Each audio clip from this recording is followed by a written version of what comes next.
I was fired, right in the middle of making my morning coffee. That morning, I had no reason to expect anything out of the ordinary. I brewed my usual black coffee, left my apartment 5 minutes early, and walked into Whitman & Fisher's glossy glass tower with a clear mental to-do list already forming. Finalize the Kingswell proposal, lead the 9 a.m. team meeting, touch base with legal before noon. Just another Tuesday. Until it wasn't. At 8:47 a.m., a calendar invite popped up on my screen. HR meeting. Immediate. No subject, no details, just cold, clipped urgency. My stomach dropped. I paused outside the conference room, catching a glimpse of myself in the glass. Black blazer, hair in a tight bun, posture straight. I looked like someone in control. I wasn't. Inside, Daniel Fisher sat waiting, our newly minted CEO, barely in his 30s, still dressing like he had something to prove. Beside him, the general counsel and head of HR. No smiles, no small talk. "Emily," Daniel said, avoiding my eyes, "we've decided to go in a different direction. Effective immediately." I blinked. "I'm sorry?" "You're being let go," HR clarified, her tone flat. "Your severance package has been emailed to you." Just like that, no explanation, no mention of the Kingswell deal I had spearheaded for months. No recognition of my 11 years of building this department from scratch. The late nights, the missed birthdays, the marriage that didn't survive. 11 years. Gone. I stared at Daniel, the boy I had mentored, defended in boardrooms, vouched for when he was green and insecure. His jaw was tight. He still wouldn't meet my eyes. Coward. "Why?" I asked, barely above a whisper. He shifted. "We're restructuring. Your department is being dissolved." A lie. My department had just secured the biggest client pipeline the firm had seen in over a decade. I could have screamed. I could have demanded answers. But instead, I nodded, turned around, and walked out. The receptionist avoided eye contact. My ID card no longer worked in the elevator. By 9:05 a.m., I was out of the building. I walked home in silence. The crisis in 2019, when I held the company together over Christmas while we bled clients, the overnight flight to Tokyo to salvage a crumbling partnership, the dozen times I'd swallowed pride to protect this company's future, the sacrifices I never once questioned, all of it, erased. For what? An insecure CEO, a power play, or something darker? I didn't know. But I did know one thing. This wasn't the end, not even close. My name is Emily Taylor, 36 years old, Senior Client Services Manager. I dedicated 11 full years of my youth to the company. I used to think I'd seen every kind of office drama there was, but I was wrong. They didn't just fire me, they erased me. 1 minute, I was the woman holding together the company's biggest deal. The next, I was no one. No farewell, no thank you, just a cold HR packet and a deactivated badge. 11 years. 11 years of building something from nothing. When I joined Whitman & Fisher, there was no client services department. Just me, a desk, and a mandate to figure it out. I did. I hired the right people, trained them, fought for budgets, stayed late, and delivered. When the company lost 2 major clients in 2019, I was the one who flew overnight to Tokyo to patch things up with a key partner. I missed my anniversary. Again. I walked into a 9-hour meeting with 0 sleep and walked out with a signed renewal. When legal almost let the 2021 compliance deadline slip, I personally coordinated across 5 departments to make sure we submitted on time, avoiding a $1 million fine.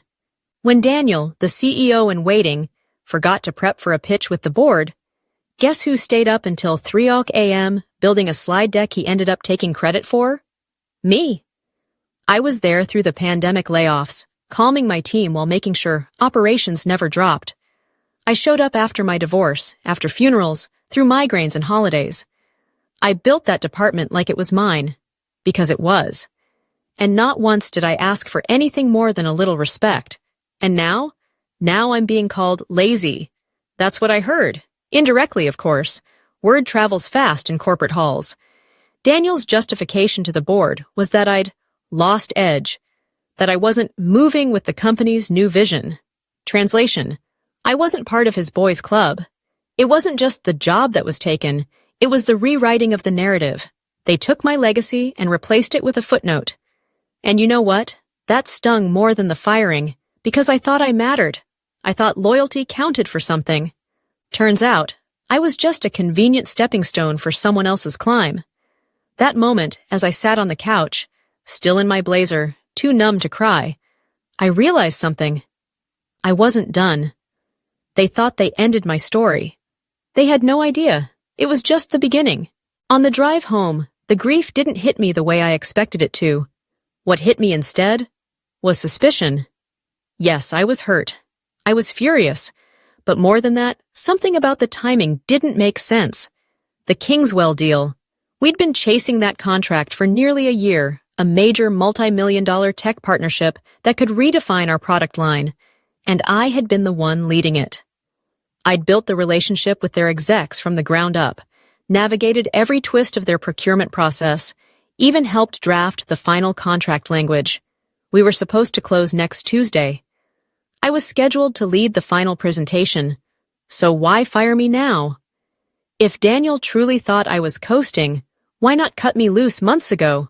Why keep me on through every critical phase of the deal, only to remove me days before the finish line?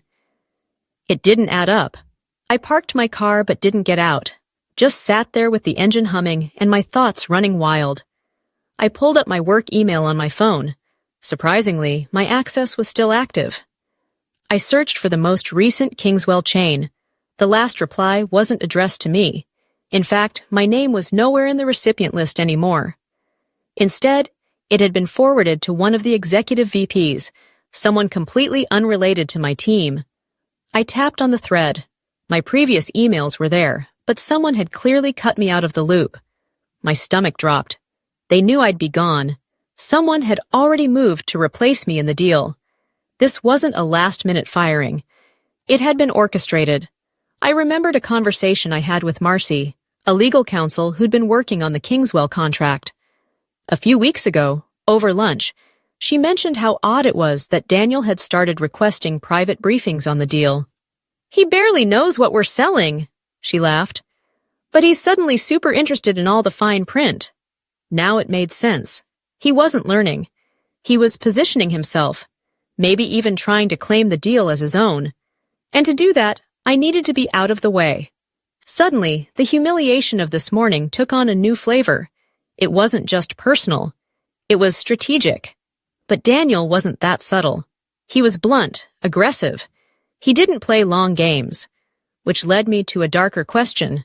Who else was in on this? I scrolled back through my mental Rolodex of recent conversations, small moments I hadn't thought much of, until now. One name surfaced immediately. Lauren, VP of Strategy. Cool, polished, too perfect. She'd been uncharacteristically friendly lately, asking me questions about the Kingswell deal under the guise of just learning the ropes. But now I could see it differently. She was gathering intel. Was she the one who looped in the new exec on the email chain? Was she working with Daniel, or using him? I didn't know yet, but I knew one thing for sure. If they thought they could erase me quietly, they clearly had no idea who they were dealing with. The next morning, my phone rang at 7:12 a.m. Unknown number. I almost let it go to voicemail. I hadn't slept. I'd been up all night, pacing my apartment, replaying every conversation, every email, every meeting that might explain why I'd just been erased from the company I helped build. But something told me to pick up. "Emily? This is Andrew Fisher." I froze. Andrew Fisher, Daniel's father, founder of the company, former CEO, the man who had built it from scratch 30 years ago, before stepping down and handing it all to his son. "I just heard what happened. You were fired?" But I took a breath. Yes, yesterday morning. Daniel told me my position had been eliminated. There was a long pause on the line. I could hear background noise, papers rustling, a dog barking faintly, maybe a kettle boiling. But mostly, I heard confusion. "That can't be right. he said slowly. You were leading the Kingswell negotiations, weren't you? I was, I replied. Until yesterday. Now I'm out. Apparently, the new leadership didn't think I was essential. What he said next stopped me cold. That's impossible. You were the only person they wanted to negotiate with. They made it clear, without you, the deal's off the table. I sat down hard on the edge of my bed. Excuse me? You built the relationship. They trusted you. Daniel doesn't even understand the tech stack they're integrating with. He doesn't know half the legal risks involved. Now it was my turn to be stunned. He wasn't calling to offer sympathy. He was calling because he was scared. Do you know if they've signed yet? He asked. I doubt it, I said. Last I checked, they were waiting for the updated SLA language I drafted last week. Another long silence. Jesus, he muttered. That idiot. He said he had it under control. I didn't respond. I didn't need to. He was unraveling in real time. I could practically hear the wheels turning. Stockholder pressure, missed revenue projections, what a failed Kingswell deal would do to the Q3 report. Listen, he said quickly, voice lowering. Don't tell anyone we talked. I need to figure out what's going on. I'll call you back. And just like that, he hung up. I stared at my phone, heart pounding. Less than 24 hours ago, I'd been thrown out like garbage. Now? The man who built the company was calling me in secret, terrified that my absence would tank the biggest deal they'd ever chased. Daniel didn't understand what he'd done. He thought firing me was cleaning house. What he didn't realize was, he'd just pulled the pin on a grenade, and I was still holding the map. My phone wouldn't stop buzzing, calls from Daniel, from legal, even the front desk. But I didn't answer. I made myself a cup of tea and sat by the window for the first time in what felt like years. I wasn't panicking. I wasn't scrambling to fix things. I was thinking, strategizing. This time, I held the cards. When Andrew Fisher, the chairman of the board, and Daniel's father reached out asking to meet, I didn't say yes right away. I suggested a quiet coffee shop outside the city center, and I arrived 10 minutes late. On purpose.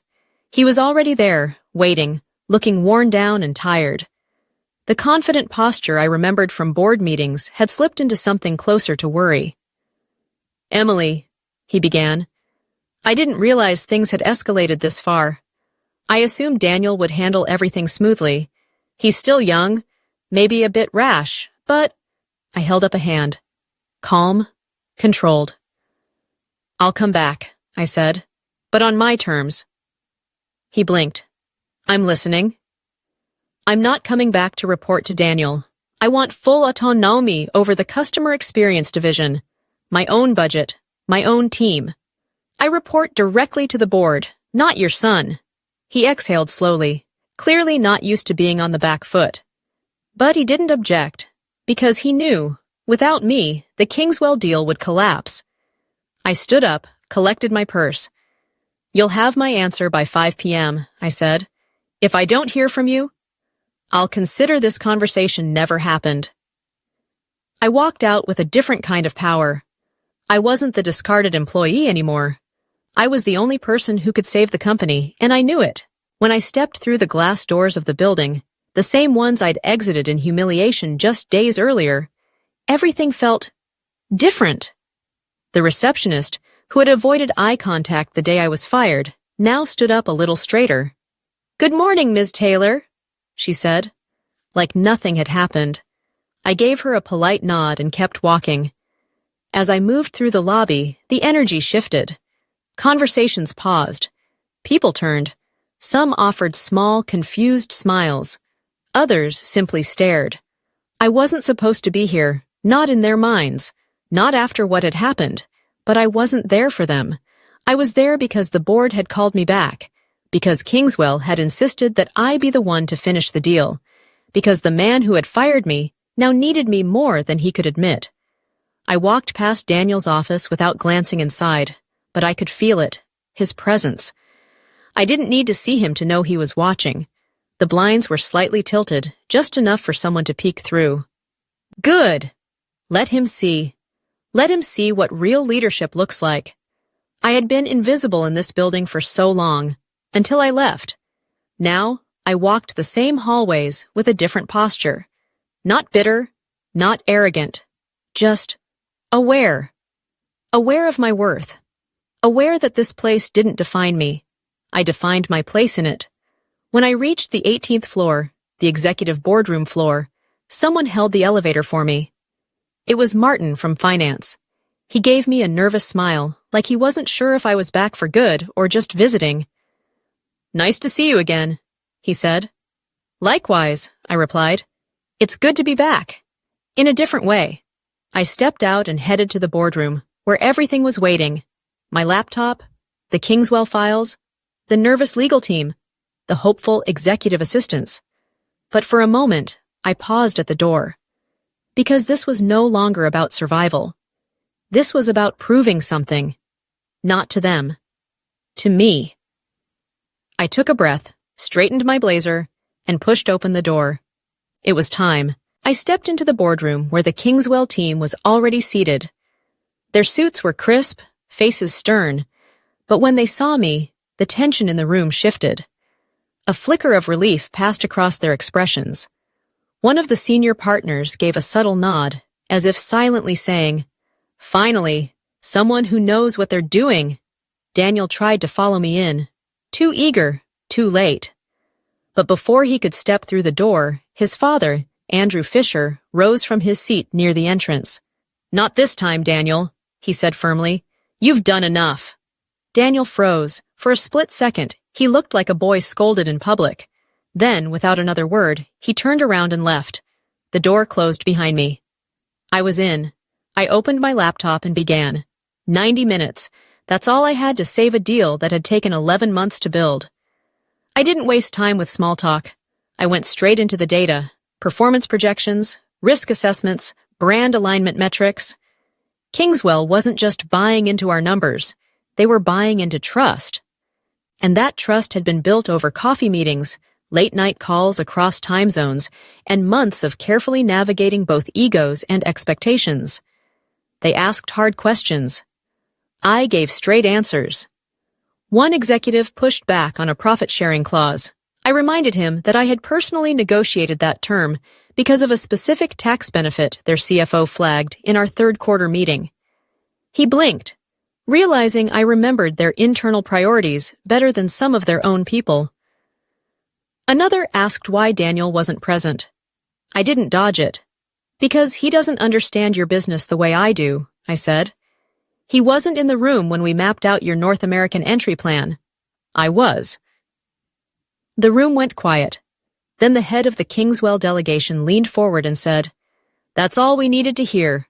We moved quickly after that. Adjusted a few final numbers, strengthened a few clauses.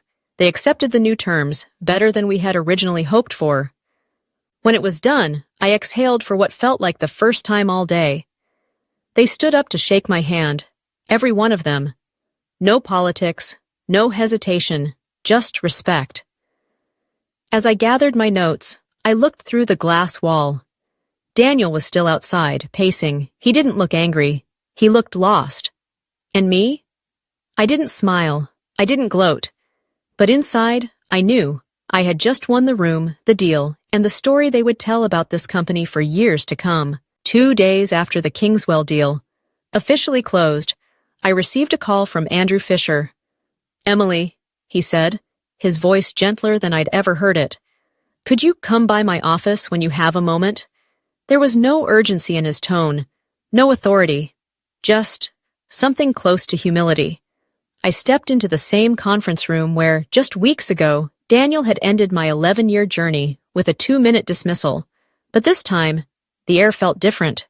Andrew stood when I entered and extended his hand, not as a superior, but as someone who respected me. "Please." He gestured toward the seat across from him. "Have a seat." I did. He looked at me, really looked at me, not past me like his son had done. Then came the words I never thought I'd hear. "I owe you an apology." For a second, I said nothing. I wanted to believe I misheard. "I should have stepped in," he continued. "When Daniel proposed those sweeping restructures, I thought maybe he saw something I didn't. I wanted to believe he was ready to lead, that it was time I stepped back. But I was wrong. You believed in your son, I replied quietly. That's not a fault. It is, he said, when belief blinds you to the truth. I ignored the people who had earned my trust over the years. You most of all. That mistake nearly cost us the Kingswell deal, and maybe more. He slid a folder across the table. The board approved this yesterday. We'd like you to return, as Chief Customer Operations Officer. Full authority. You'll lead the team however you see fit. It was everything I once thought I wanted. The title, the influence, the recognition. The very people who had erased me were now offering me a throne. But instead of feeling triumphant, I felt still. I looked him in the eye. Why now? Because you were right, he said without hesitation, and because this company needs someone who remembers why we started, someone who still cares. I sat back, silent for a moment. The offer was tempting, vindication, power, even poetic justice, but I wasn't the same woman who had walked into this company every morning, fueled by coffee and blind loyalty. What if I don't want a title anymore? I asked. What if I just want peace? Andrew didn't flinch. Then we'll support you in finding it, here, or somewhere else. That's when I realized this wasn't a man trying to buy me back. It was someone finally seeing me, and maybe honoring me. I took the folder. I stood. I didn't say yes, because for the first time in a long time, I was finally asking myself what I wanted, and that question mattered more than any offer on the table. A few days after Andrew's offer, I received an email from Daniel. It was long, 4 paragraphs, maybe 5, but not one of them said, "I'm sorry." Instead, it was filled with justifications. It wasn't personal. I was under pressure. The board wanted results. It was an attempt to explain, not to atone.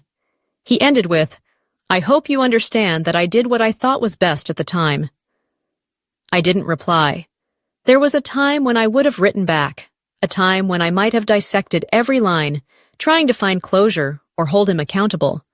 But now, I saw it for what it was, his need to ease his guilt. Not my responsibility anymore. Instead, I decided to write my own ending. I reached out to my old team, those who'd stayed, those who had left, those who had stood by me in late-night deadlines and early morning crises. I invited them to a small farewell gathering. Not an official event, just us. We booked a quiet space at the cafe down the street from the office. Nothing fancy, just warm lights, soft music, and stories. People showed up I hadn't seen in years. Some brought flowers, others brought old photos. A few came straight from work, eyes tired but hearts open. When I stood to speak, my hands trembled. Not from fear, but from the weight of everything we'd shared. I didn't get a chance to say goodbye the way I wanted, I began. So tonight, I just want to say thank you. I thank them for the nights we fought through impossible deadlines, for the mornings someone brought in coffee without being asked. I thanked them for challenging me, for trusting me, for building something real together. And then I said something I didn't expect. I used to think success was about being indispensable. Now I think it's about being remembered, for the right reasons. There were tears, from them, from me. Not because I was leaving, but because what we had was worth mourning. No one talked about titles or promotions. No one cared who sat where on the org chart. What mattered was the laughter, the memories, the mutual respect. I didn't burn bridges that night. I lit candles, and as I left the cafe, walking alone under the city's soft evening glow, I realized I had finally chosen peace, not revenge. Grace, not resentment. Daniel may never understand what he lost, but I knew exactly what I'd built, and I was proud of it. In the weeks that followed, my inbox filled with offers. 3 of them came from companies I had once admired from afar, places I had dreamed of working for when I was still a fresh graduate, clinging to ambition and caffeine. But now, they weren't asking for resumes or referrals. They were asking for me. One CEO said during our call, "You didn't just survive that storm, You led through it. Another said, we want someone who understands failure and rebuilds better. Each offer was tempting. The titles were shiny. The salaries, impressive. But I wasn't rushing. For the first time in years, I didn't feel like I was running toward approval or away from shame. I was standing still, centered, and choosing. I ended up accepting one role.